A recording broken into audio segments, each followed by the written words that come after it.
There is a surname on your birth certificate that may not be the surname your great-great-grandfather was actually born with.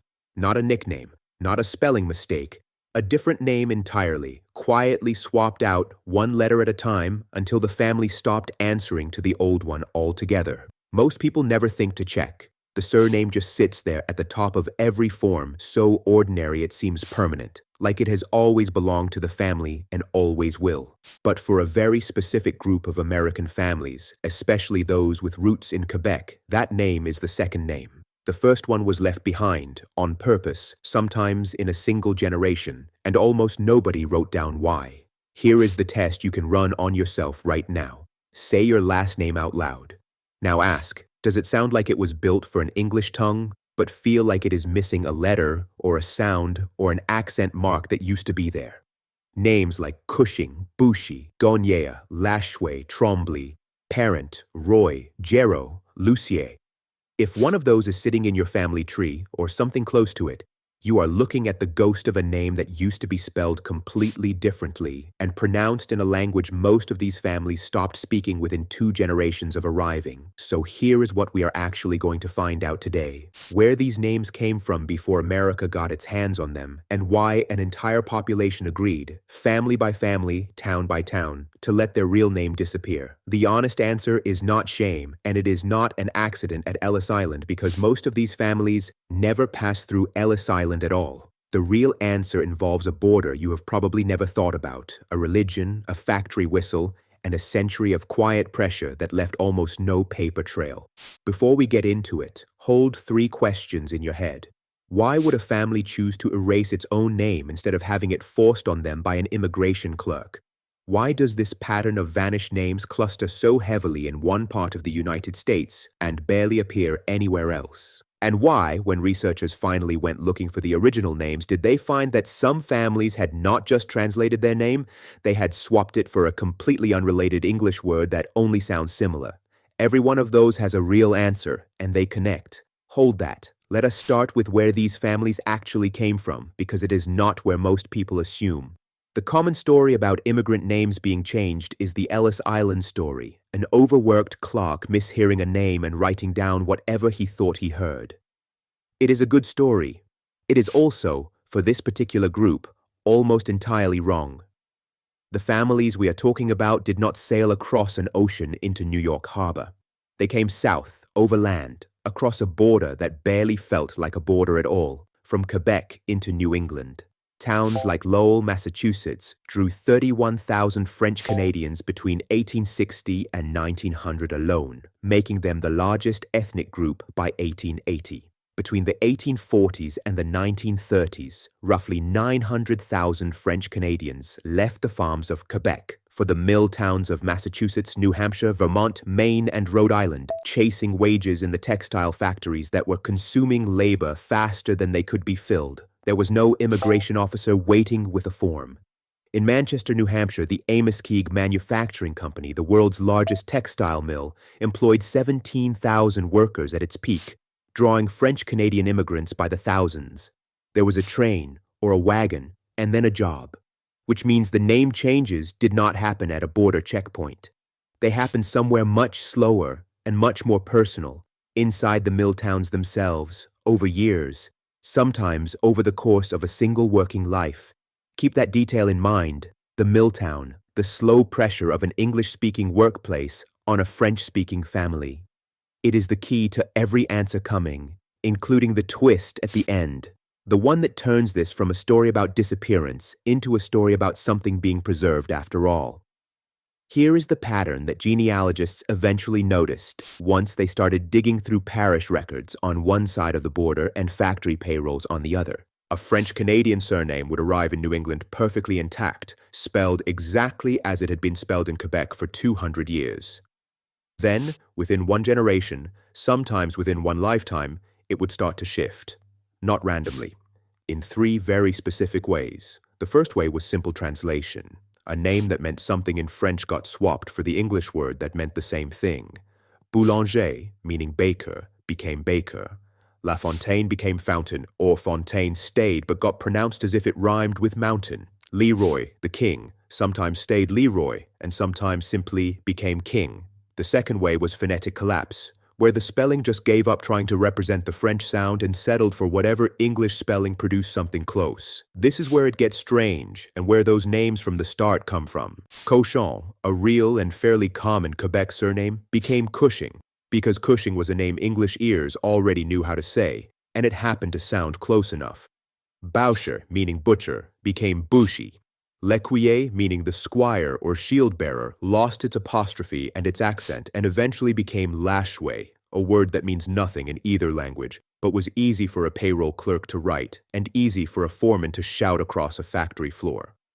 Tremblay, one of the most common surnames in all of Quebec, became Trombley in town after town, close enough to be recognized by family, far enough to stop looking French on paper. The third way is the one that surprises people the most because it involves no translation and no phonetic sanding down at all. Some families simply picked an English surname that had nothing to do with the original, sometimes based on a nickname, sometimes based on the trade a father worked, sometimes for reasons the family itself forgot within 2 generations. Gagnon, still one of the most recognizable Quebec names, sometimes stayed Gagnon and got pronounced with a hard American G instead of the soft French one.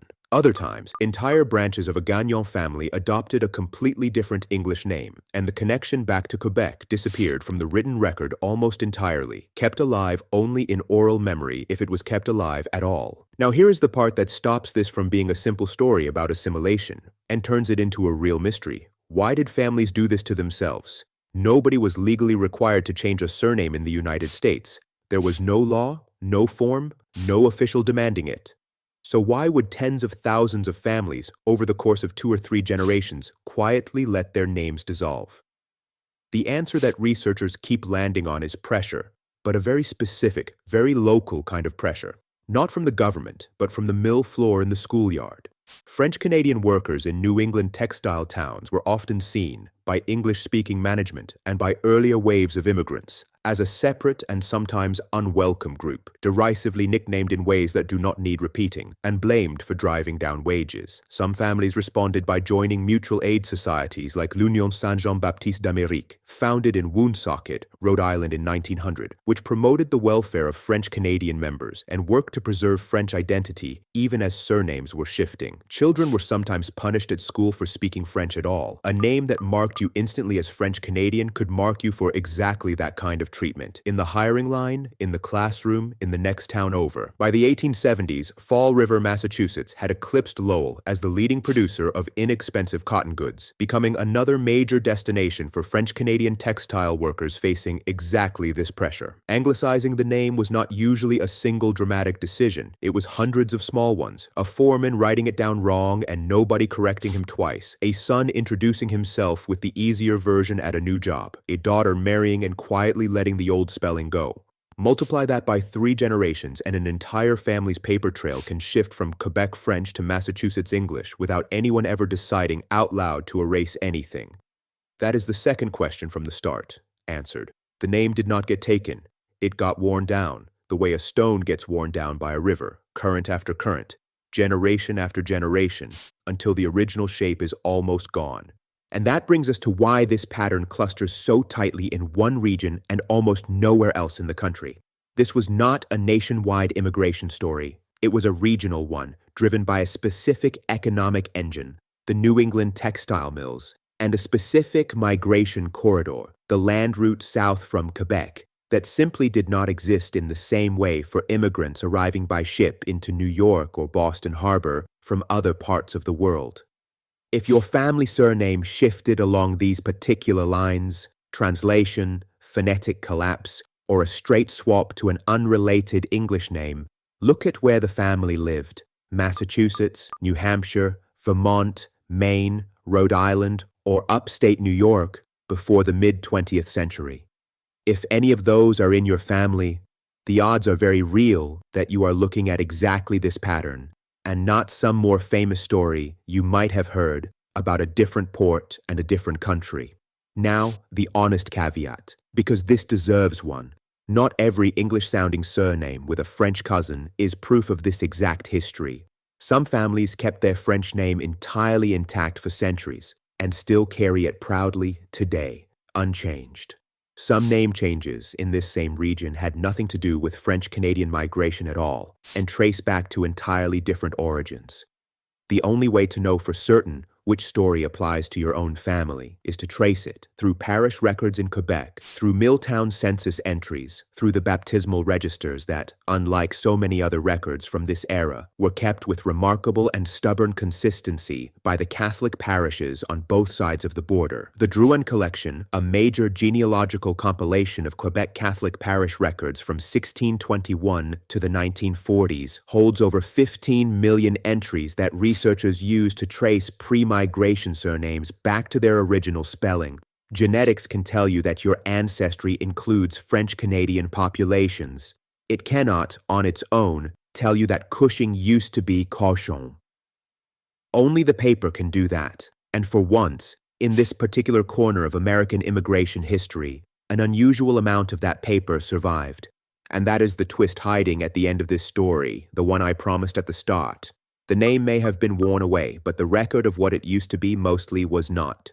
Quebec's parish record-keeping tradition, stretching back centuries, combined with the fact that French-Canadian migration happened late enough and locally enough to leave a dense paper trail on both sides of the border, means that for a huge number of these families, the original name is not actually lost. The Programme de Recherche en Démographie Historique at the Université de Montréal, founded in 1966, digitized Quebec parish records from 1621 to 1871 specifically for this kind of genealogical research. It is simply waiting, sitting in a register somewhere, under the name nobody in the family has spoken out loud in 100 years. So if you heard a name in this video that sounded even slightly like your own, or like a name that shows up 2 or 3 branches back in your family tree, that is worth writing down. Tell us in the comments what the name is now, and if you know it, what it might have been before. We read every one of them, and some of the best leads for future videos have come directly from families working through exactly this puzzle in real time. Because this is not the only name that got quietly rewritten on its way into an American record book. If a name being erased in New England caught your attention, the next video follows a different population, one whose names were not softened by a factory floor, but rebuilt entirely at a different kind of checkpoint, and traces what those records reveal about where those families actually began.